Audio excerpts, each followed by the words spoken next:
Please stand by. We're about to begin. Good day and welcome to the Outreach, Recruitment, and Retention for Responsible Fatherhood Programs conference call. As a reminder, today's conference is being recorded. At this time, I'd like to turn the conference over to Nigel Vann. Please go ahead. Well, thank you very much, and good morning and good afternoon, everybody. I do apologize for the technical difficulties here. We only found out right at the last minute that you couldn't hear it through your audio today on the computer.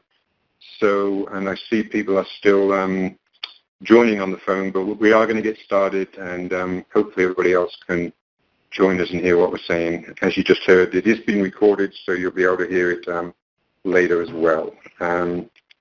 So again, this is today's National Responsible Fatherhood Clearinghouse webinar, Outreach, Recruitment, and Retention for Responsible Fatherhood Programs, Lessons Learned. And as those of you know who've joined us before, we provide these webinars on a regular basis as part of a learning community that you can contribute to and learn from. And as always, we welcome and encourage your input and participation. Along with the recording of the webinar, there will also be a transcript and all the presentation materials, including slides and the handouts that will be posted on the website within the next few weeks. So we do encourage you to check back and review those, where you can also see and listen to recordings and the materials from all our previous webinars. So at the end of today's webinar, there will be a Q&A session with the presenters. And if you look at your screens, in the bottom right-hand corner there, that's where we ask you to put your questions for the presenters, where it says Ask a Question. I see you've also found the chat box on the left, and we certainly welcome you to chat with each other in that box. But if you do have a question for the presenters, please put that in the Ask a Question box. Next to the Ask a Question box, you'll see the downloadable resources. There's various resources there that we'll be referring to during the webinar, so I encourage you to take a look at those, and you can download them during the webinar and save or print for future reference. So now I'm going to move us up, and hopefully more people are able to join and hear the audio now. So here's just our slide that covers the overview of the clearinghouse. If you haven't joined us before, we are funded by the Office of Family Assistance, and we provide these resources for fathers, practitioners, researchers, and policymakers. And this is how you find us. There's our website is www.fatherhood.gov. You can find information on our toolkit and the webinars at those links there. You can contact us via email at help@fatherhoodgov.info. And we always encourage you to use the National Call Center toll-free 877-4DAD-411. That's set up for fathers to call, for mothers to call. We have trained mediators on the line who can talk to dads and mothers on separate lines if need be. And we also have lots of resources for practitioners. We can help you connect to other resources in your community or nationally, and always encourage you to join us on Facebook and Twitter. So for today's webinar, we're going to be hearing from Neil Tift of the Native American Fatherhood and Families Association based in Mesa, Arizona, and Angel Flores with the Dad's Club at Vista Community Clinic in San Diego, California. I'll introduce them both formally in a few minutes. And we will again have that Q&A session at the end of the webinar. So first of all, what we are going to do today, which is slightly different, those of you who've joined us before know that we typically have 3 presenters, and each presenter gets about 15 minutes. Today, we're going to break this one into 2 segments. First of all, each presenter is going to talk for about 10 minutes on recruitment, and then we're going to have a section on retention after that. So I think that'll help us sort of keep this conversation focused. And as an intro to the conversation, I just want to briefly highlight some of the resources that are available at fatherhood.gov, the toolkit that I was mentioned on the previous slide. You can see all of these there's a helpful resources list in the downloadable resources, so you can download our list of helpful resources that are specifically for this webinar, and it's not just NRF resources there. There's other resources that the presenters will also refer to as they go through. And I did want to highlight the tip card for fatherhood practitioners, which there's a link to that in the helpful resources list that you can download. That's only been posted to the website in the last few weeks, but it's got some tips on there for practitioners in terms of recruitment, and it is printable as a tip card if you like. I'm going to be referring to this research to practice brief on the next couple of slides. This was published in 2011, and as it says, includes information from 90 studies of 70 responsible fatherhood programs as part of a Strengthening Families Evidence Review. And also encourage you to look at our previous webinars on outreach and recruitment and retention that we've done in 2014 and 2007. So here's just a quick look at some of the materials in our toolkit that pertains to today's discussion. And I wanted to start out by really making the point that outreach and recruitment is a term we sort of use a lot, but and in a sense they can be thought of as interchangeable, but they are two distinct activities. And so I just wanted to point out how we distinguish them in the toolkit. So we'll just say that the main goal of outreach is just to get the word out there. And once you've got the word out there, you're hoping to get referrals. You're hoping that guys will walk in the door. And once you get contact face-to-face with guys, and it may even be in a community, but wherever you're first talking to them, that's when recruitment starts. And the key there is to really have staff on board who can listen to what the guys are talking about and make sure that your program is going to be in line with their needs. One of the things I always think we should stress is not to oversell your program, particularly if you are working on enrollment numbers for a funder. Don't let that be paramount to what you're doing. What's most important is that you make sure you're matching your services to the needs of the fathers who are coming in, because if you don't do that, they won't stay, and then you're not going to have that retention bit going on. Also from the toolkit, this is just a few examples of outreach activities. I'm not going to go over these now. You're going to hear about these from the two presenters as they talk about their examples, but these are just things that is examples of ways that you get the word out in the community. And the main point of these slides is that you can go back and refer to them later. I just wanted to make sure we're highlighting the information that is available. Certainly in terms of recruitment, you've got to be able to find the participants, and you've got to be able to establish some credibility, and again, make sure that it's going to be real for them. Now here's just a quick look at that research brief that I mentioned on the previous slide. This is just some of the main findings that are in there, and I certainly encourage you to download that. There's a link to it in the helpful resources document, and anybody who's doing this work knows that meeting your initial goals can be important, and convincing fathers to stay can be difficult. But basically, I think what I've always said is that fathers will come, but it takes time, and they will stay if you're offering something real. And so once you're doing that, then your program can just keep churning over as long as the funding's there. Here's just an example of some of the promising practices that they talk about in that research brief. Certainly to be clear that you have a clear plan of action, that you know where you're going to find fathers, that you have staff who can build rapport. But again, I think most programs, whatever you start out with as your plan and your strategies, you're going to end up changing it. You've got to be flexible. And you are going to find eventually, if you're providing those effective services, that word of mouth is going to be your main recruiter as time goes on. Well, I thought there was another slide here. I guess I'm getting confused. So with that, I'm going to move to introduce... Oh, no, first of all, we're going to have a poll question, right? So can you bring the poll question up, Arminta? Yeah.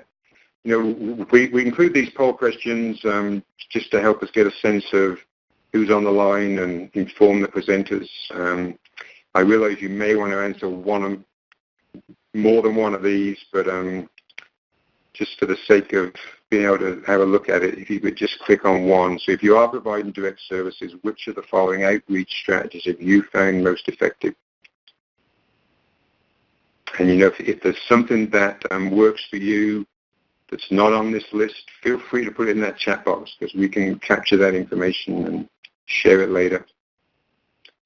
Looks at the moment like more people are saying forming partnerships for referrals and services than anything else. And a few people are going for the training staff or encouraging participants to spread the word. But I think we'll certainly agree here that the most effective partnership for most of you, more than half of you, in fact, are saying forming partnerships. So thank you very much for that. So I'm going to go ahead and just quickly introduce Neil, and then we'll hear some words of wisdom from Neil. And again, for those of you who are just joining us and on the phone and couldn't hear the audio before, we do apologize. We only found out about these technical difficulties about a minute before we were ready to go to air. So I hope most of you are able to join and hear us. So anyway, it's my great pleasure to introduce Neil Tift, who's been a colleague in this field for almost 30 years. He's been doing it just about as long as I have, which helps me to feel a bit younger. He's been in his current position as Outreach Project Coordinator with the Native American Fathers and Families Association since 2016. He also worked for NAFA, though, from 2006 to 2010. In the interim, he served as the Father Involvement Program Director for the Child Crisis Center in Arizona, in Mesa.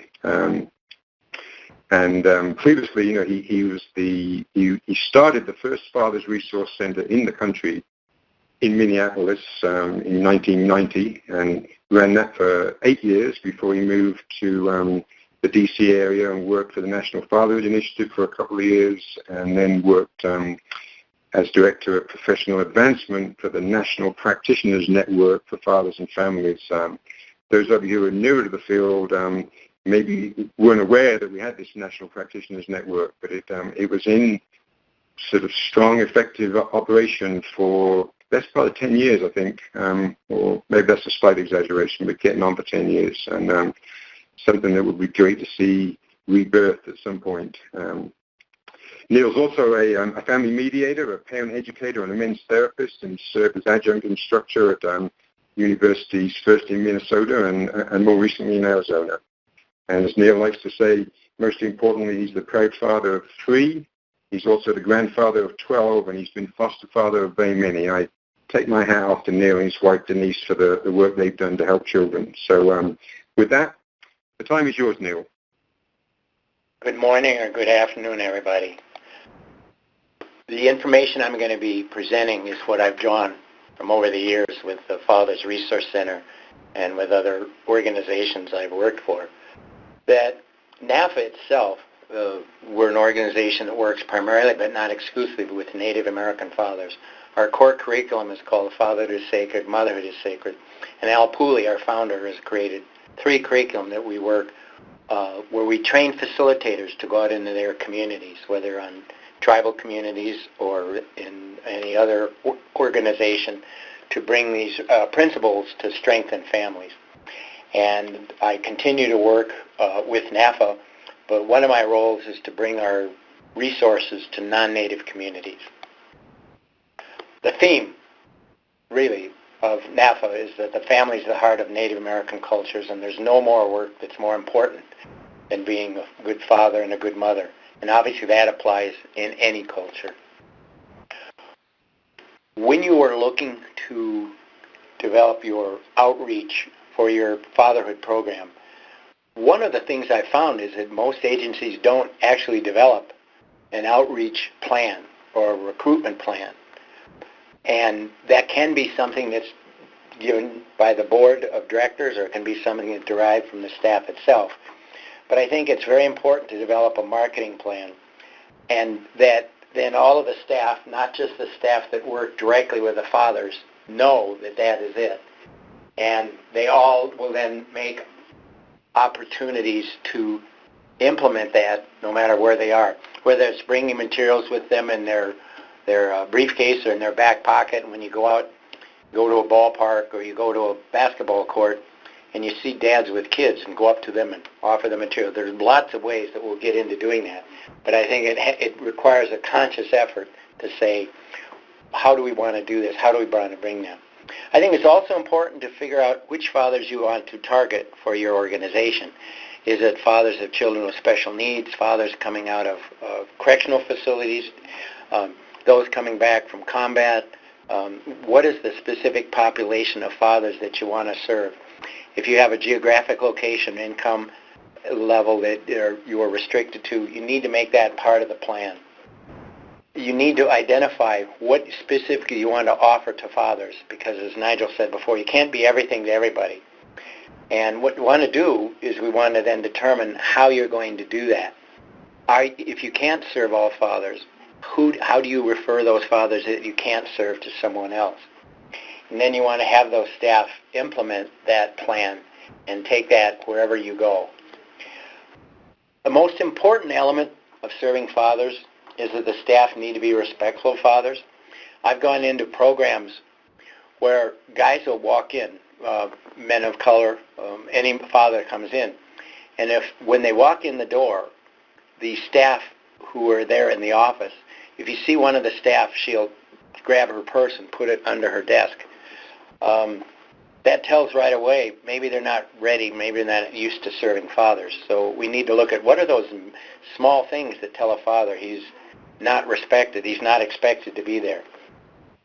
We want to have materials that respect the specific population you're going to serve.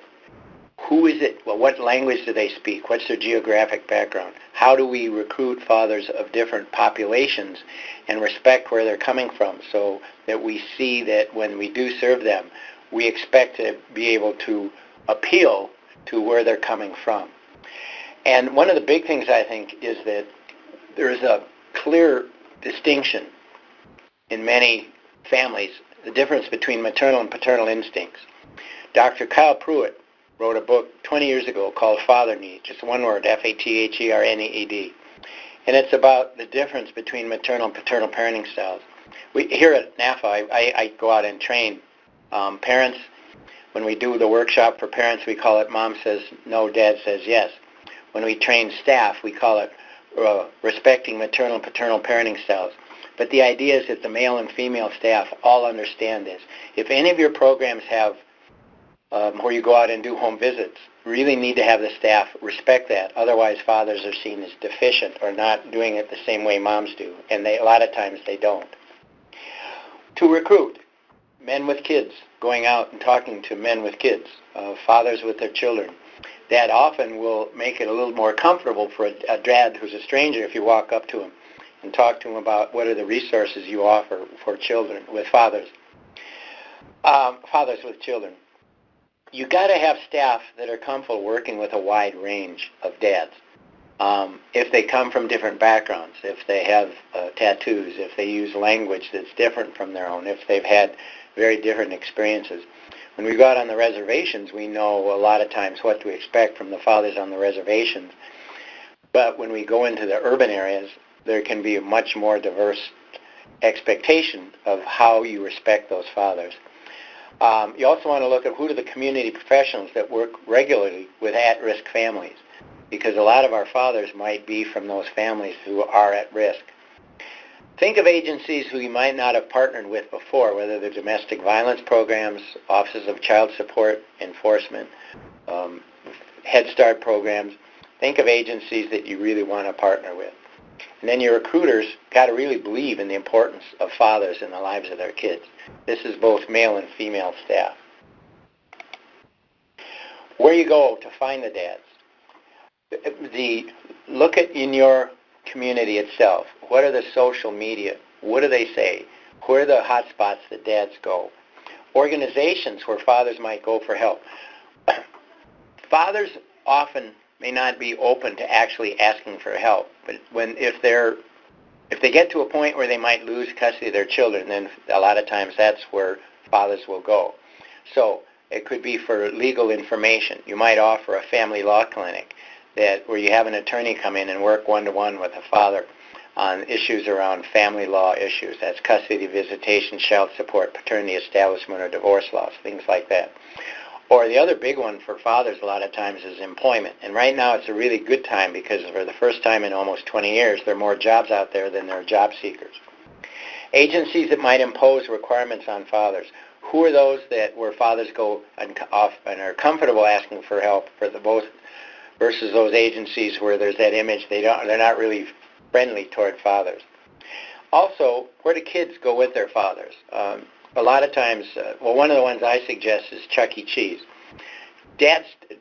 Adults don't go to Chuck E. Cheese unless they have kids. So if you go into Chuck E. Cheese, do you put up a flyer on their bulletin board? Do you have pamphlets that you put in the display rack? Whatever it is. Wherever you're going to recruit, think of where kids go with their fathers. Places where mothers go that might ask for help, because then we're offering them the opportunity to share that information, especially if they're into co-parenting. Organizations that work with children, early childhood programs, child care organizations. Head Start is very friendly toward fathers in many communities. Have you approached them to let them know about the resources you have for fathers of preschool-age children? And then other places where you can get your message across. At our staff meetings, every once in a while we'd have a staff meeting and say, let's think of 2 new arenas where we can go to recruit fathers where we might not have thought of before. What might those look like? That's it for my part. I'm going to pass it on to Nigel. Thank you very much, Neil. I'd just like to add one thing to what you were saying about the brochures. I think when you leave a brochure somewhere, we should also try and make sure that staff at the agency or even the Chuck E. Cheese's, obviously it's harder at Chuck E. Cheese's, but to make sure that staff there know about the program. So if they see someone looking at a flyer, they can say, hey, that's a great program. Anyway, let me bring Angel to the table here. Angel is the program supervisor for the Dad's Club at Vista Community Clinic in San Diego. And I would like to say I had the pleasure of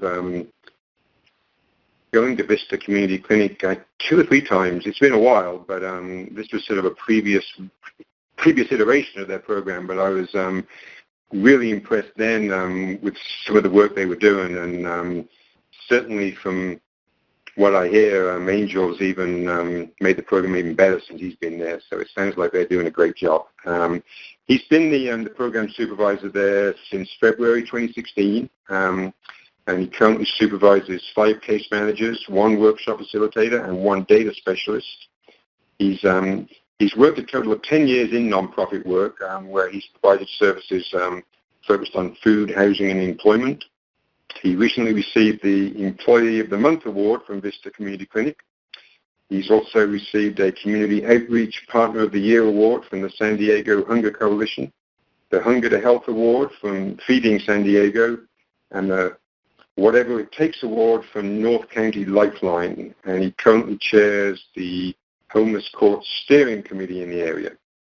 And like Neil, he's also got 2 children. He's got a daughter who's 13, a son who's 17, and a son who's 27. So he's got practical experience of being a father and got some great experience of how you adapt your outreach and recruitment methods to get guys in and then keep them. So, Angel, the time is yours. Share some of what you've been doing there, please.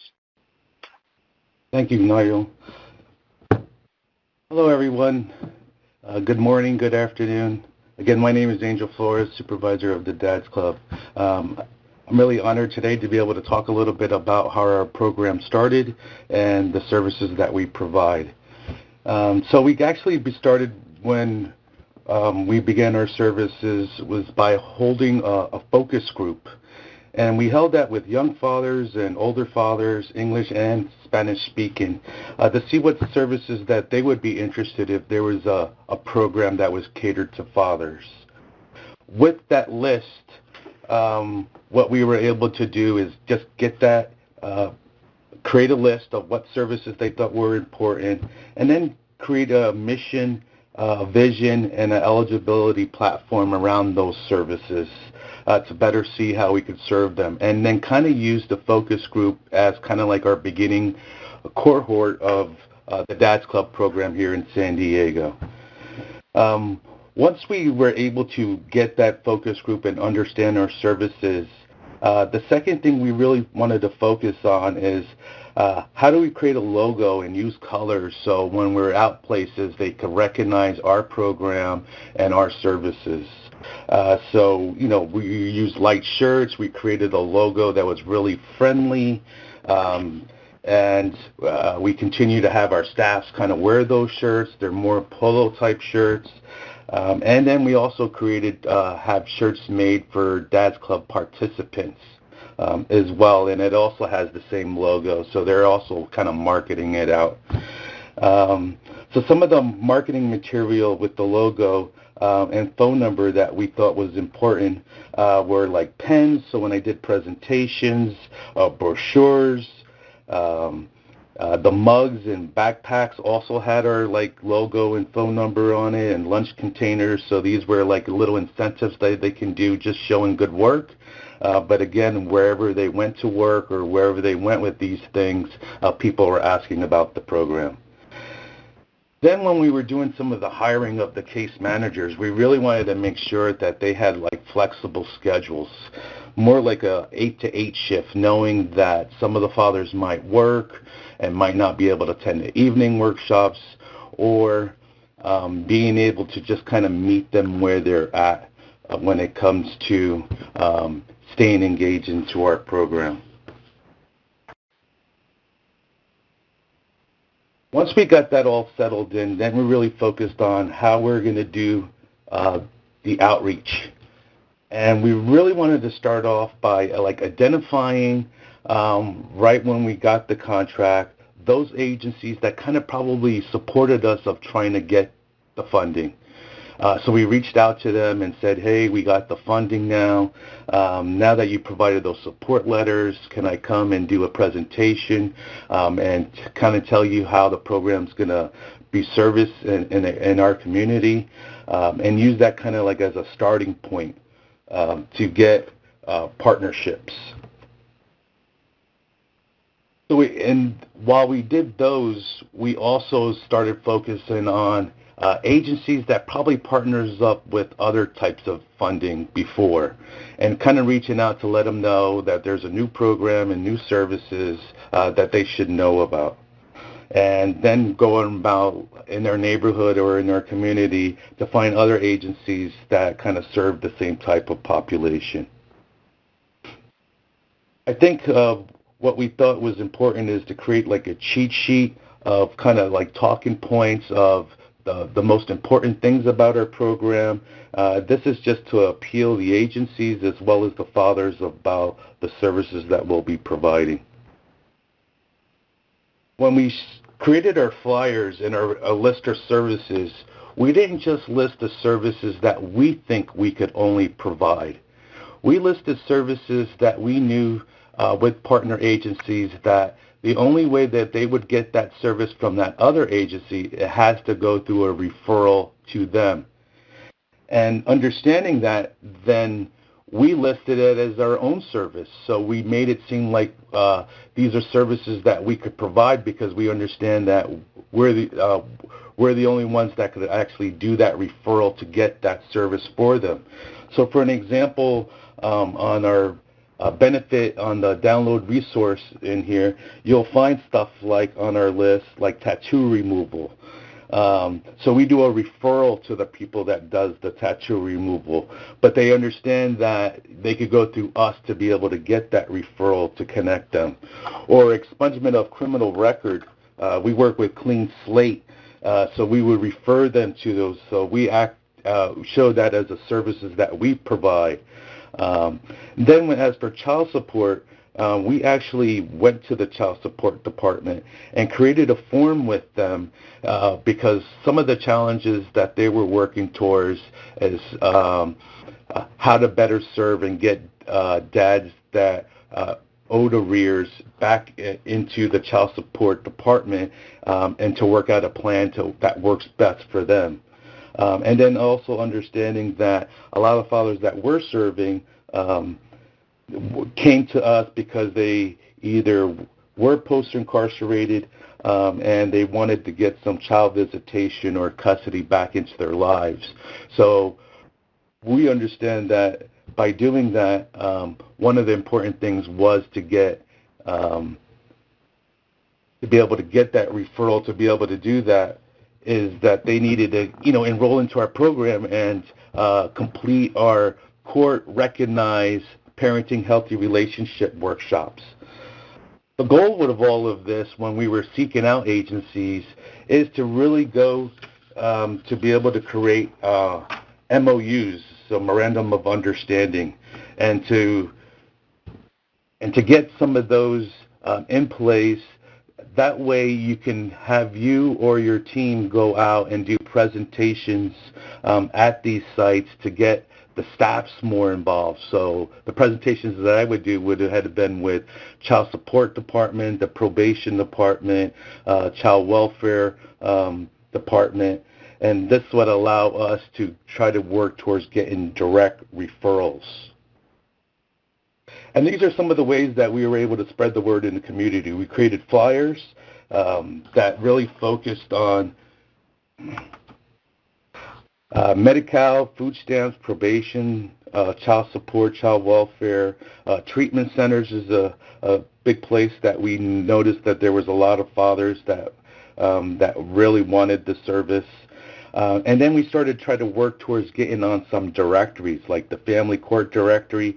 Now we're on the Probation Directory. So we thought that if we can get our partners, our strong partners, really involved to them, that they would actually do some of the recruiting for us, as well as us going to the community. So we got to know our, the individuals and agencies in our community that could better serve some of the same things that the fathers were interested in. We knew that if by doing this, our case managers could only do so much, and that's why we thought it was important to partner up with and getting interns and volunteers from the universities that have to complete 100 hours of internship, and they will allow us to help us recruit, as well as helping us with resumes or seeking housing and employment to better serve our fathers. Then we understood that there's always meetings out there in the community that focused on food, housing, shelter, and employment.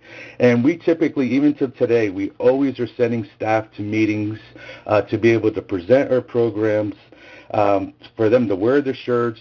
And then from the end of the presentation of that meeting, we're seeking out the key players of who we want to reach out to see if we could do a presentation with their staff and kind of pushing our word out in that way and to be able to leave our flyers there. And then once we go there was a lot of times that myself and the team, we would just go to agencies to request for tours, sometimes with appointments, sometimes without, but most times they, with a big group, they always let us come in, tour the agencies, and kind of worked out a way where we could present to their staff. And then what we thought was kind of good to begin these outreaches when I was doing these presentations with these agencies was to throw some of these funny 30-second videos. And it was really just helpful for us to kind of get them in the mindset of what we're trying to do and the services we provide and how important that we really want to help the dads in our community. So I think that kind of covers where I'm at, and I'm going to send it back to Nigel. So you've actually got the one more slide, Angel. I'm sorry. Oh, yeah, it was just right under recruitment, yeah. That's okay. So what we were able to do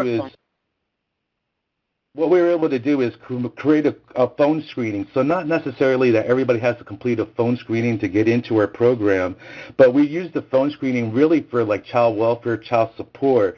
And what I was able to work with them on is that anyone that was phone screening, if they checked the box, we would let them know if they got into the program. So anyone that they referred through fax or phone or through the screening, we gave them the updates of what they're at with that program and kind of prioritize them, because we know if we serve them well that they will continue to send dads our way. And then once we got started on the phone screening, and I do most of those, I really just trying to be the listener. A lot of fathers are unable to speak at other places, and they just really wanted to vent a lot of things that they were kind of going through. So we knew through the phone screening I can meet their needs by being able to listen and motivate them, and as well as having them explain their story and then go through the list of services that we provide. So right off the phone screening, they would know when the workshop was, who their case managers was, what services we'll work on. So they knew exactly what they're signing up even before they signed up. And then that's why we emphasize in the workshops that if we helped you get a job, our case managers are flexible to finish out these workshops one-on-one with you. So we don't use that as the first one. It's just only if they're unable to attend the workshops. Then after the phone screening, what I do is usually I send them a text of the place and the location of where they would go, the time, and who their case manager and who to ask for. And then they usually respond, thank you, or something like that. So I really try to build that rapport really over the phone in the beginning, so even before we see them, they're already beginning to feel connected. Thanks a lot, Nigel. I think that was the last slide. Okay. Thanks, Angel. Yeah, I mean, we've got. I think we've got just a few minutes where we can respond to a few questions on recruitment before we go to retention. In fact, if I could just ask you, Angel, I know that you mentioned earlier that when you first got started with your recruitment plan, you ended up having to change things a little bit. Could you say a bit about how that happened? You know, what you tried and what maybe didn't work quite as well, how you adapted your plan? Yeah. So, like, in the beginning, we decided, let's not overwhelm them, and let's just try to provide these a 10-workshop series for 1 hour. But then as time went on, we realized that it was even more challenging for them to come for a longer period of time. So that's why we decided to now bundle them up.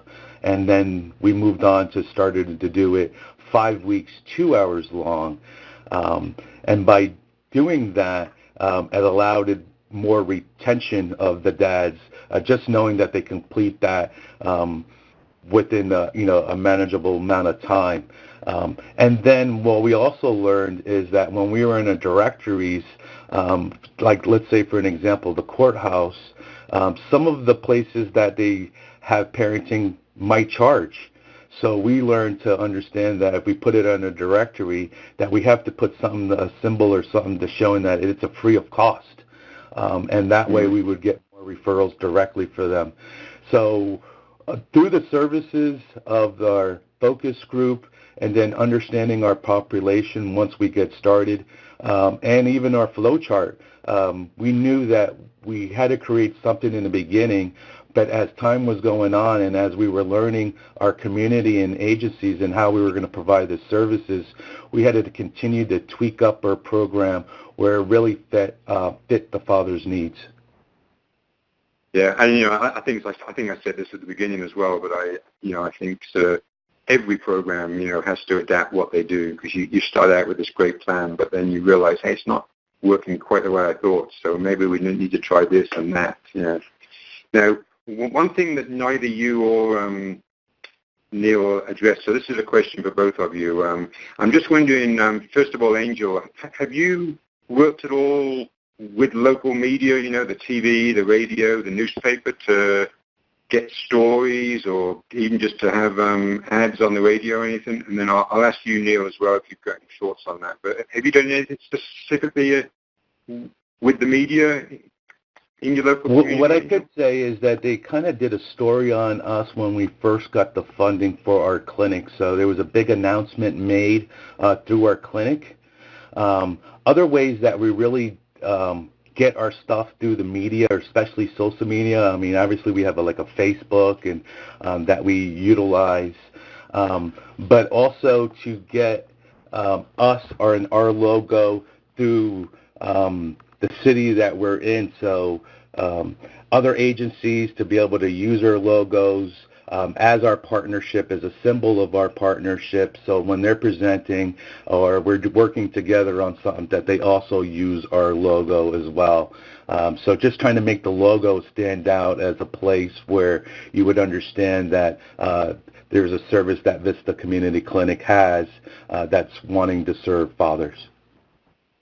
Okay, well, thanks.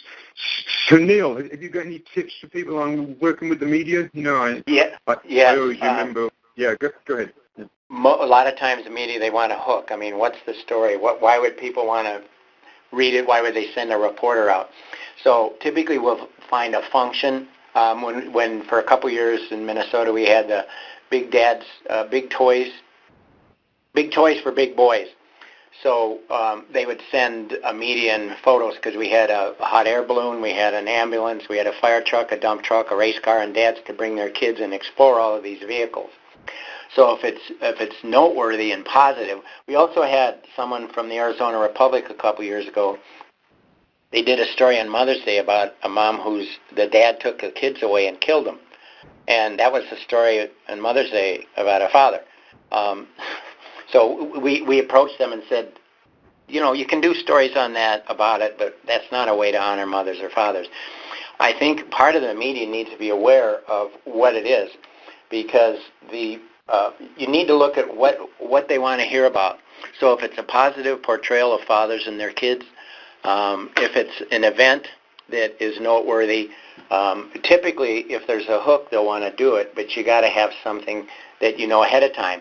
And what we say to the media, because we get contacted every year around Father's Day, we said, you know, moms are moms 365 days a year, dads are dads 365. Let's not just do stories on dads the third week in June, but let's do it in February and October and other times too. And sometimes they will see the importance of that. But I would say having a plan, knowing what you want to portray and how you want to do it, media typically want to then get involved. Great, thanks. Yeah, because the media can certainly be your friend, but they can also have stories there that aren't exactly what you want. So I really take the point about sort of contacting the media if there is a story that's not particularly father-friendly, and exploring ways to see what's going on and how we can change that narrative a bit. Yeah, great. Right. So now we've already got some other questions on recruitment, but I'm going to hold those for the Q&A session at the end. But please do keep putting your questions in the Ask a Question box down there in the bottom right-hand corner, and we'll get to as many as we can at the end of the webinar. And as I said at the beginning, if we don't get a chance to answer all the questions, I will have I will ask the presenters to respond to these in writing, and then we'll post them on the website later. So for now, I want to just take a couple of minutes and go back to that practice brief that I mentioned at the beginning, and just give you a few more things that they came up with there in terms of retention promising practices. Because as we said at the beginning, you know, it's not just about getting guys into these programs. If we're going to be effective, if we're going to have an impact on child well-being, which is the ultimate outcome for most fatherhood programs, or even if we're just going to have outcomes for the fathers, even if it's just getting the guys a job, right? What helps keep the guys in the program long enough to meet those outcomes? And so one thing is to certainly make sure you're father-friendly. Make sure that you have the right balance of duration and intensity. Angel mentioned in response to the earlier question that they started out with a 10-week program where they met once a week, and then they decided to change that to 5 weeks where you meet twice a week, and that improved their attendance. You may also have to prioritize program goals. In some cases, you know, fathers come in, perhaps they come in because they've got a greater interest in getting the job than they have in talking about parenting. But then if they get that job, maybe they don't finish the parenting course. So maybe you've got to balance which goals you stress in your program, which is more important. You know, if parenting is more important, then perhaps you've got to structure it a little bit differently so you do all that parenting content up front. But anyway, it's just something you have to think about. And you've certainly got to ease the barriers to help guys keep coming because, as we know, life happens.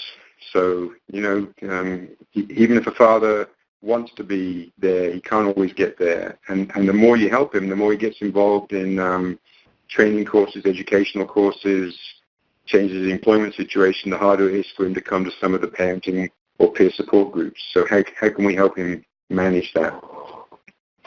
And also in the brief, that they list what they call promising strategies. Now, they did clarify that the research didn't absolutely say if these things work or not, but I think you'd probably agree with me as you look at it that a lot of these things are real crucial to the success of a program, certainly being able to provide food. I always think of food as, it's meeting the physical need for sure, but it's also creating an opportunity just to break bread together, just to talk and be on an informal basis. And you can't beat that for really getting to know the guys you're working with. And certainly staying in touch with them, if they don't show up, then giving them a call, finding out what's going on, providing some incentives or maybe some makeup sessions. And I know we're going to hear about most of these things from Neil and Angel. So with that, before we move on again, I got to remember we are going to do our second poll question. So if we can just have the second poll question. Thanks very much, Enzo. So if you provide direct services for fathers, which of the following strategies have you found most effective for keeping them involved in your program? And again, if you've got something else that's not on here, stick it in that chat box and we'll capture it. Thank you very much.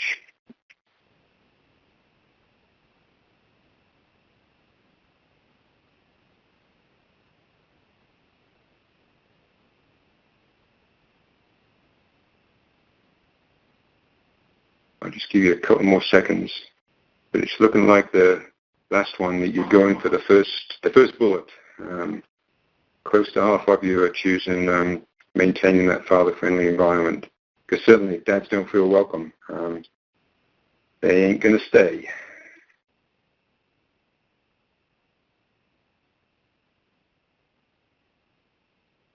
Yeah, in fact, the fallout of the way the bullets are listed is very much like last time. It's the first one is getting the most responsive, and the last two are coming in second and third.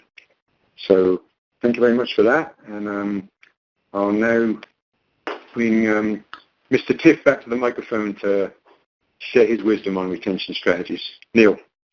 All right, thank you. Retention means you get the guys back, obviously, the second, the fifth, and the 10th time. So one of the big ones I found is that we need to respect men's learning styles. And I'm going to be careful. We wouldn't want to say that men and women have opposite learning styles. The idea is that when men come to a group with other guys, there are certain things that work with them well. For men's learning styles is you start with content that they're comfortable with. You start with information on setting limits, disciplining kids, or things that traditional activities and content that fathers are comfortable sharing. Men's learning styles tend to be very hands-on. When I was a home visitor with the Child Crisis Program, we'd go into a home and we'd talk to a dad about a certain approach to talking to his child or playing with his child or setting limits with his child. We didn't use the term discipline. We used the term setting limits because it offered them more tools in their toolbox. But men's learning styles, when they take information, they don't just apply it. They want to shape it and mold it to who they are, to their personality and to their child's personality, to their family style. So men's learning styles is very action-oriented. Blending, making, picking things up, coordinating things, handling activities. If the mom isn't able to breastfeed, how do you mix up the baby formula for the newborn? Demonstrating it and letting the fathers do it themselves. So men's learning styles are very active and hands-on. Paternal parenting styles are very important. Again, not just with home visiting, but anytime you're talking with dad. There are so many differences. In many two-parent male-female households, moms tend to focus on emotional expression with their children. Dads tend to help their children focus on emotional regulation. So moms might give the kids more words how to express their feelings, but a lot of times dads show them how to express it. Dads are more likely than moms to tell a child when it's okay to cry and not cry. If they're getting bullied, should they fight or walk away from it? Emotional regulation is one of the most critical skills a child needs to develop and have healthy, normal relationships and keep a job if they know how to manage their emotions in appropriate ways. Boys especially need a masculine role model to learn how to handle that type. Paternal parenting styles are very important. As I mentioned, that's one of the workshops we do is on maternal-paternal parenting styles. Staff and family members really need to respect that and understand that. Staff who have common experiences with fathers. We at the Fathers Resource Center and other places, we absolutely would hire women to work with fathers. That wasn't it. But they had to have some common experiences. So if you're working with a lot of divorced fathers, maybe have staff that are comfortable talking about divorce, separation, co-parenting, reuniting, all the issues like that.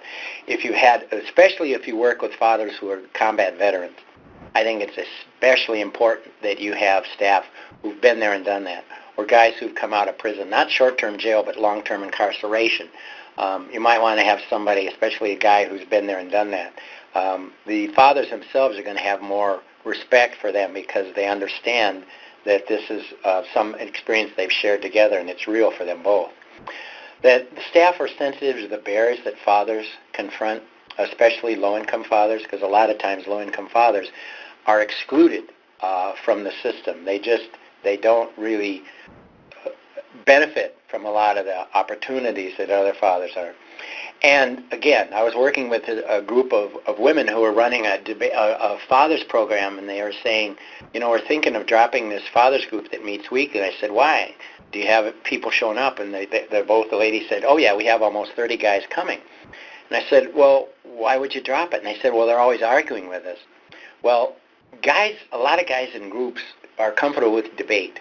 There's dialogue, which is back and forth, and then there's debate. So we ought to have staff that when they're running groups with men, with fathers of different backgrounds, different experiences, that debate is okay, as long as it's respectful. It's okay. They're going to challenge the authority. They're going to challenge what's going on. That was the top vote getter here, the poll question that was just posed by Nigel. A father-friendly environment. I've provided an abbreviated tool that I developed this in 1992 and 93. I call it the Assessment Guide on Father-Inclusive Practices. It asks a series of questions in 7 different domains: the physical environment, the organizational structure, the staff training. If you have staff that work with fathers, on an annual basis, when you have a performance evaluation of the staff, do you evaluate them on their effectiveness of working with fathers? That could be something that shows you're a father-friendly environment. Staff are comfortable with it, but you train staff on how to do that. If you have a diaper deck in the men's room, or women's room, do you have a diaper deck in the men's room? When you walk into the foyer or the common area, if you're a large agency, do you have materials that might appeal for men or fathers to read and not just for moms or women to read? If you take a look historically at resources for men and fathers in the United States, they're very different than what we've developed for women and moms. Resources for moms empower them, and that's good. It should. The father's work is never about taking anything away from moms, but it's definitely about how to help dads. Most resources for dads look at their deficit: child support enforcement, Department of Corrections, probation, and parole.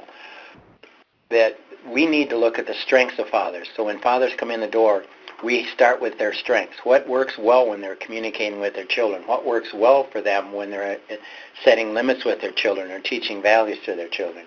We need to look at fathers' strengths, not their deficits. That's when they come back. We need to have high expectations of fathers, that when they come in the door, we really want them to achieve and to do well. As I mentioned before, we do focus and we advocate for fathers. I've called myself a dadvocate. Alan Shedlin and I have used this for a long time, that we're dadvocates. We advocate for dads, but it's never at the expense of moms. Fatherhood work isn't taking funding away from moms' programs or bashing the system that helps women. But it's bringing fathers into the picture, because a lot of times fathers are seen as part of the problem, and we're saying no, they need to be part of the solution. We want our resources to be affordable and accessible. that are father-specific. Have some of your groups that are just men only. When we do parenting classes, we have moms and dads. When we do other activities, we have moms and dads. When I did anger management for fathers, it's just men. It's just guys dealing with their anger issues on emotional regulation and how to be safe around your kids. This is different from domestic violence. This is anger management. But you want to have these that are very father-specific. So some should be men for men, fathers for fathers. And one of the things that we do in our programs is occasionally every 6 months or a year, we'll survey the dads coming in and say, what are the services that we're not providing that we should? This is one of the ways that we found out that fathers wanted some of the programs offered in a third language. It's also how we developed the anger management, because we had so many guys who were coming to the law clinic, which we offer, the family law clinic, is a great way to get fathers in the door. But they would be angry because they wouldn't get their kids. So then we said, well, if we're giving them legal information and they're struggling, then we also need to give them some skills and some tools on how to deal with their anger. Start where the fathers are, not where we think they should be. When you do groups, have the guys themselves set the rules.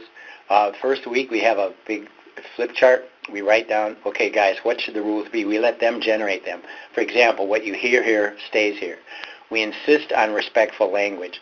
In some of the groups with some of the tougher dads, we don't have a rule that you can't swear, but we absolutely have a rule that you never use language that's racist or sexist or homophobic. That's not okay.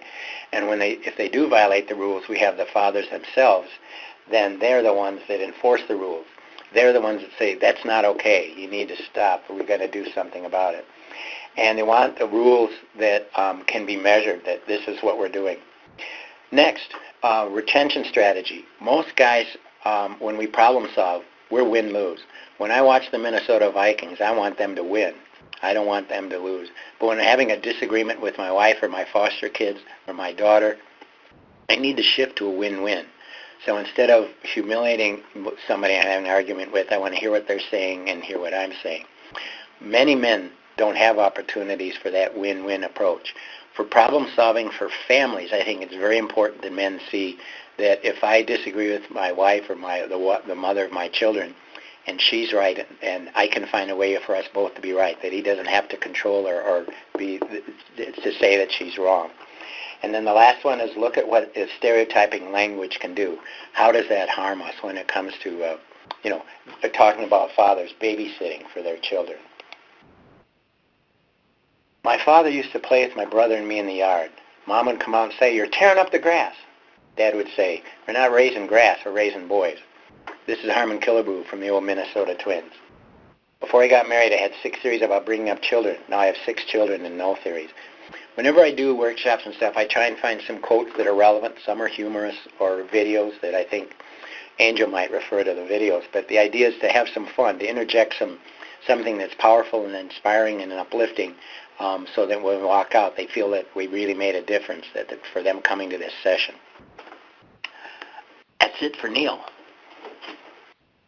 Well, thank you, Neil. Yeah, and thank you for the reminder that when we're talking with dads, we got to have fun too. Yeah, and I hope we get to have a little bit of fun on these webinars too. But I do want to just remind you all briefly. Neil mentioned his assessment guide. You can download that in the downloadable resources box there.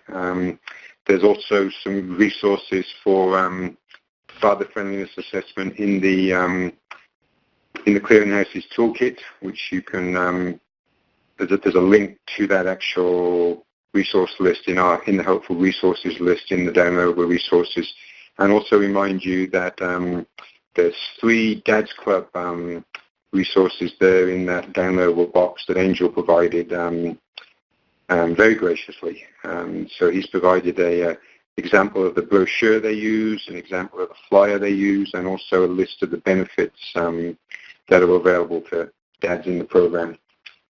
And so with that, let's bring Angel back to the mic to tell us, how do you keep those guys involved at Vista Community Clinic, Angel?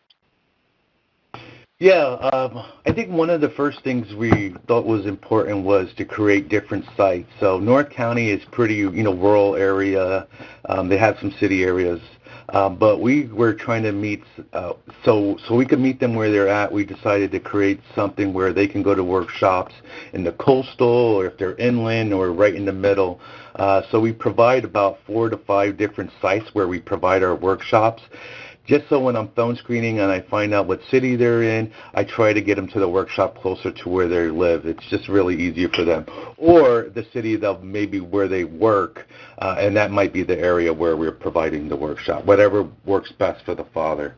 But yeah, I could say that one of the biggest things that we enjoy doing is providing food order workshops. Now, food is something that I guess fathers really enjoy, especially when they're participating in things that are in that time where, they might be a little hungry because they just came out of work, or it just allows them to start really good conversation. So we decided to take it one step further. So one of the things we do is that at our workshops, we provide food. So we'll go to the food bank before the workshops or earlier in the day. We'll pick up, a lot of it's really free food, recovery programs of food, of stores that were getting rid of stuff. We would pick up that food. Usually it's fruits and vegetables and other, bread and other things.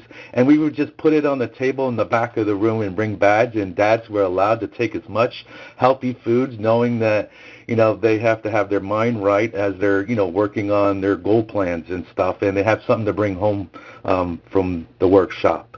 But we also added it to the case management component of home visiting. So we thought it was important that when case managers are meeting dads for the first time and they're building that rapport, that they would bring a box of food. So typically we try to bring them food. We try to figure out what challenges, if they're homeless or not, or if they're in housing or not, to be mindful of what food we do bring. But we're constantly bringing food to our workshops and for home visiting. Then we always have the interns as well. And volunteers kind of help out. So they would help out, set up the tables while the facilitator is setting up the workshop, and kind of working in that cohesive team, so it doesn't really fall always on the staff or the facilitator to be able to do these things.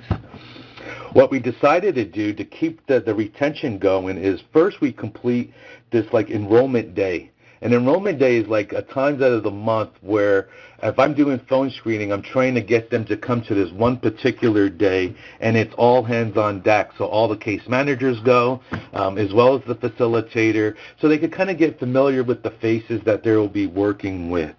And then once they're assigned the workshop and they filled out all the intake papers and the surveys, we would kind of give them a gift card. And we kind of did that in the beginning. Not that we kept that in the program, because again, our program kind of changes as it goes, but in the beginning, just to kind of get our names out, we were kind of doing that at our enrollment clinic. And we felt that really helpful. And we really never marketed that they would get it at the clinic, so it was more of a, oh, wow, I can get in this, and just kind of really got them to get more relaxed and for us to be able to build that rapport with them.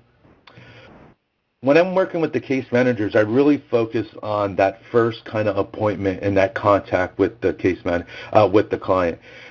So we talked about what I go through phone screening, so all case managers kind of know what I'm talking to them about, so they could kind of get that feel of when I'm handling a soft handoff to them, well, they know exactly where they picked off. So they would say, hey, I spoke with Angel, and he assigned me to you, and I see here's just some of the things that you might want to work on. Let's create some days and times that could work out. So it really made it more personable because we use their name, we're contacting them. Sometimes we'll do it through text, whatever makes them have that connection with us. Once we did that, then when we're identifying the needs, we're really focused on what's the most important need. And for them and for us, it's usually transportation of kind of where we live. So we quickly start working on if are you driving, then do you need gas cards? Gas cards are used for 3 different things: workshops, going to work, and seeing the children. So that's kind of like our metaphor of using those 4. And then transportation, like compass cars, clothes for interviewing. And we kind of use that to, depending on what they identify themselves as need, and then sometimes things just come up, and then they might need that type of services because of a situation that they found themselves in. And then we explain how you can earn more kind of incentives. So in-house, we always say, let's try to use about $250 per dad. But on the outside, they don't know that. So we just usually say, hey, we're going to, now that you're attending the workshops, I see you're really motivated. Let me go ahead and just give you some of these gift cards to continue to encourage you of some of the success that we've seen from you so far. Then when the case manager makes that initial, we understand that they have to be really good listeners. Every time we're kind of meeting new dads, we always talk about, that there's never a service for just particularly for dads. So that's why our case management is so important for retention, because they're working on the needs that the father is really wanting to get through. And it allows more success when you're combining it with the workshops. So at the workshops, we do enjoy doing funny videos. So we usually use the beginning of the workshops as the, let's get some food, let's listen to some videos, let's get the workbacks out, and some of the things that you might have worked on from last week, and we'll start addressing it. And it just kind of allows a good leadway for the facilitator to then begin the next session. But right in the beginning of it, we really like to talk about the importance of the program and how important that they're a part of something that, hasn't really been created in the area that we're in, and it's a service for fathers, and how important it is for them to follow through so this service can continue for the fathers that truly need them. And then we might have used, some testimonials. We'll have some graduates come and kind of say, what our services helped them with. And, it's usually like 2 to 3 minutes, but it's really to get the kind of new guys that are in our group to kind of understand that they might have similar situations, and that's how the connection would be built from it. And then we also kind of do some basic ground rules, and then the other ground rules that we add to it are some of the ones that the dads kind of in the group kind of like create within themselves. And it's just some so everybody could kind of be mindful of how the workshops are going to be held, and to show the compassion and empathy when they're kind of going through these types of challenges, because we're serving dads from all walks of life. But the fun things we try to get them involved is, depending on where they're at, what event that they might be interested in while they're in the Dad's Club. So just recently we had a Father's Day event. We typically hold 2 events a year, and we just really enjoyed showed some of the videos from the last event of what we do, and how important it is for them to bring their kids to these events and family, but to really, make it a fun kind of thing, a learning experience, but us working together to work on the goals that they set for themselves. And then towards the end is, those who are graduating, because people do start our program at different times, you will get a certificate, and it's signed by me and the facilitator. It has, the logo that's needed in it from our funder, as well as our logo, and it's really to kind of show the appreciation. Now, this one, it is court recognized, so we do like to encourage them to finish out the workshops, because that was the only way they would get their certificate. But we understood that they could always come back to do the workshops. Sometimes there's dads that might have felt like they weren't ready for a program in the beginning because of one thing or another, and then decide to come back, and we just kind of pick off where we left off and continue to encourage that father and talk to him about the importance of the reasons why he came back and why addressing those, and then continued on the goal plan that he created.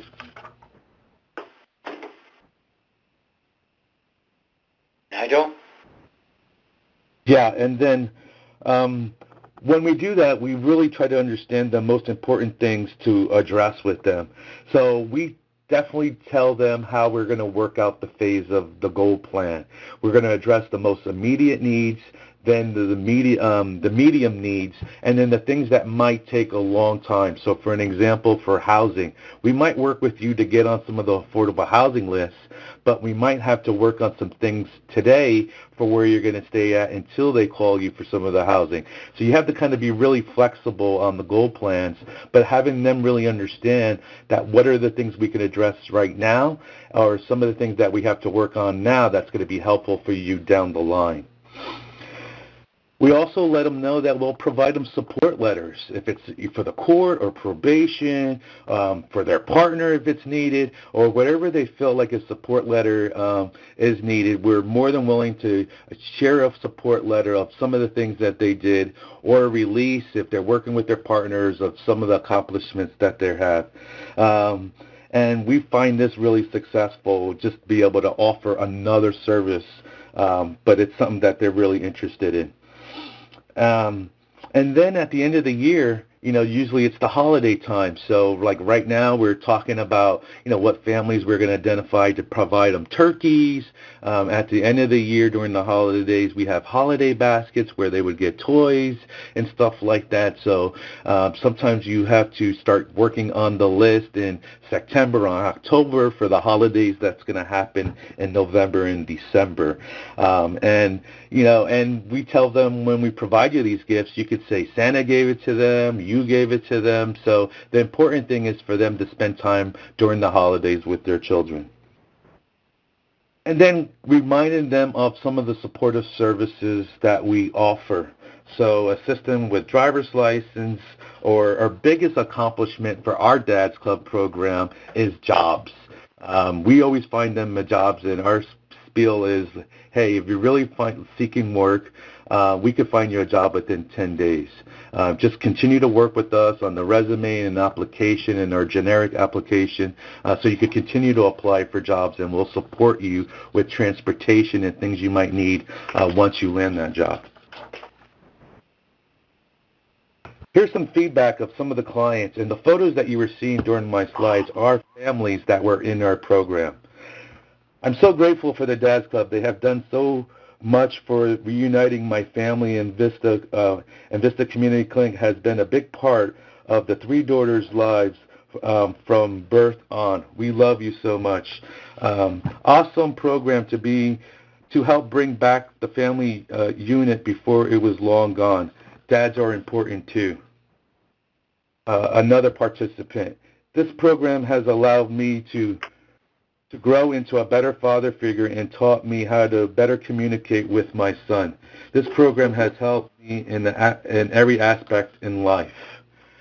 We love kind of sharing those kind of stories with the dads, and to kind of know that we'll be there for them.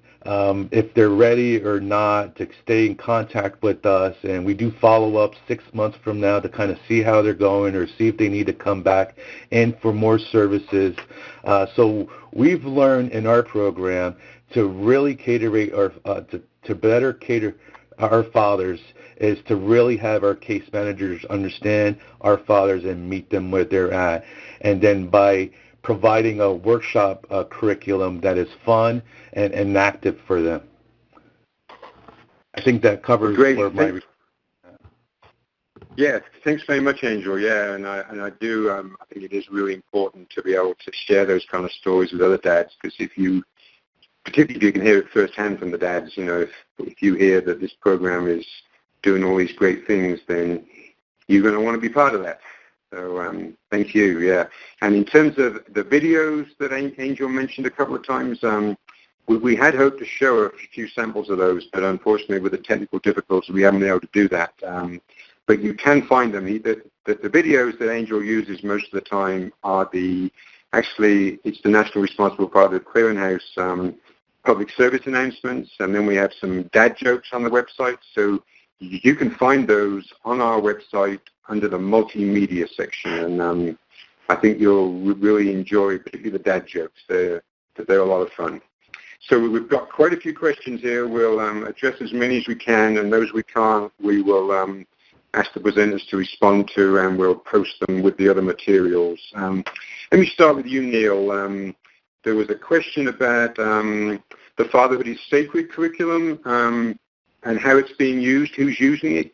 Could you sort of briefly say how many programs are using that? Is it only Sure. programs that are working with Native Americans? How widespread is it?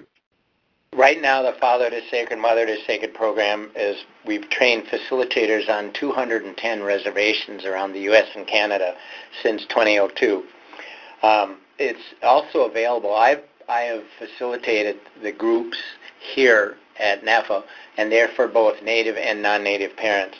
But if you contact NAFA, we can give you information about signing up to Al Pooley, our director, can come to your community and offer the training if you have 12 facilitators, or you can come here in Mesa. We also offer it occasionally in different places, Montana, California, North Dakota, when we have enough people there who want to have that offered.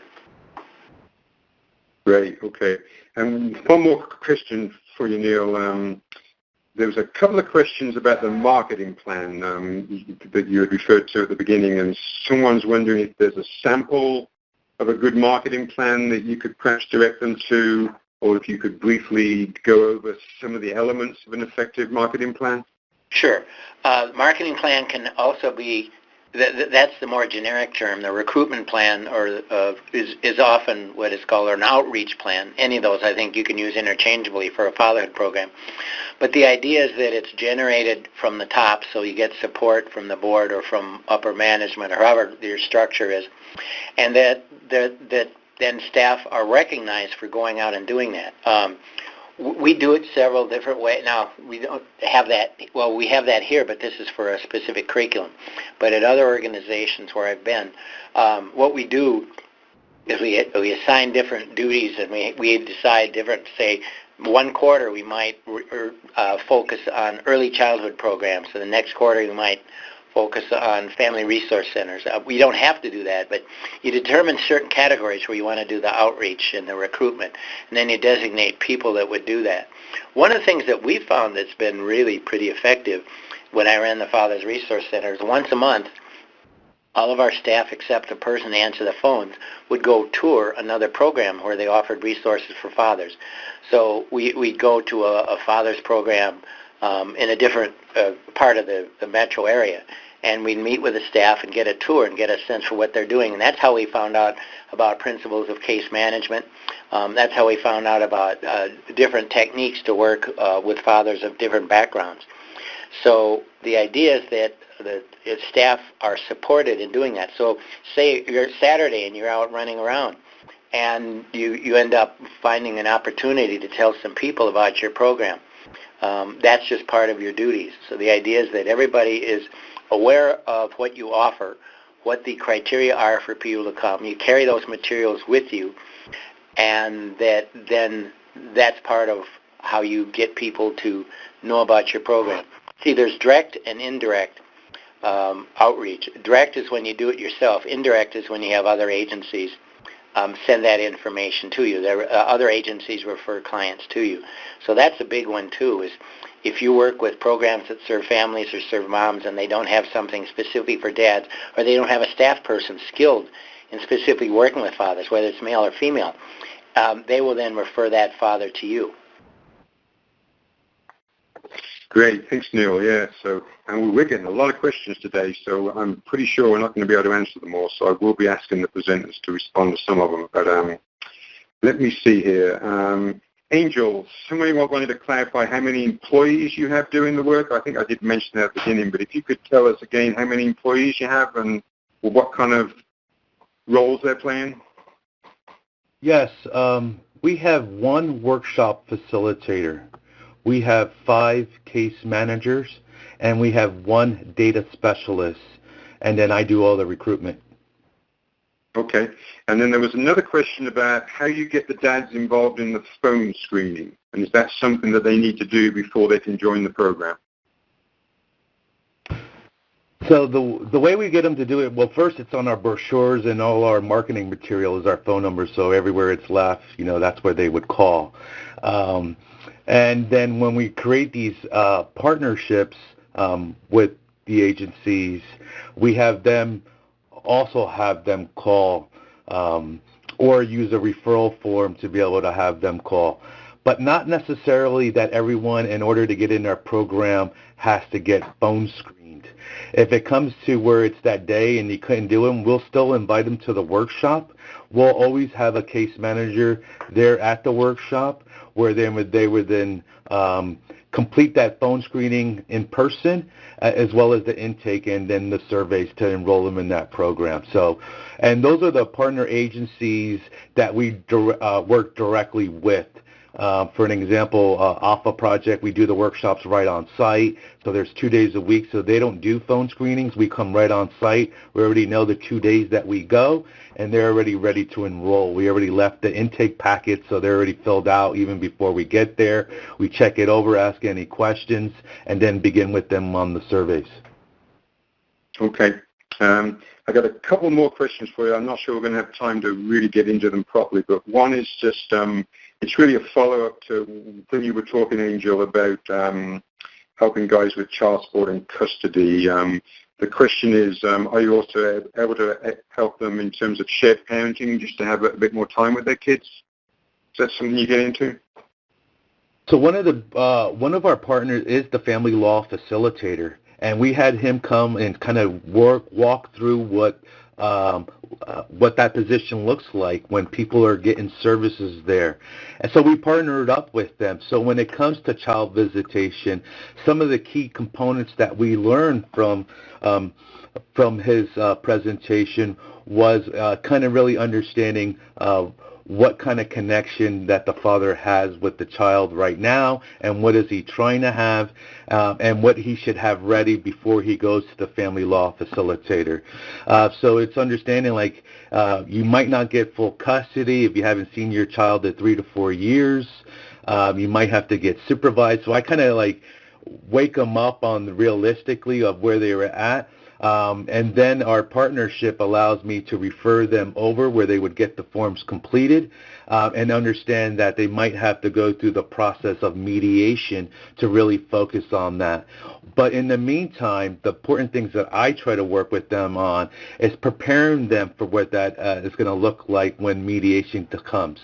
So let's get that parenting and certificate under your belt before the court date, as well as making sure we have suitable housing and employment, and making sure that there's no arrears in child support. So let's work on some of those while we're waiting for your court date, so when you do go to mediation, you have an understanding of what the courts understanding of trying to get the best interest for the child might have to look like before they allow some of the visitation to actually take effect.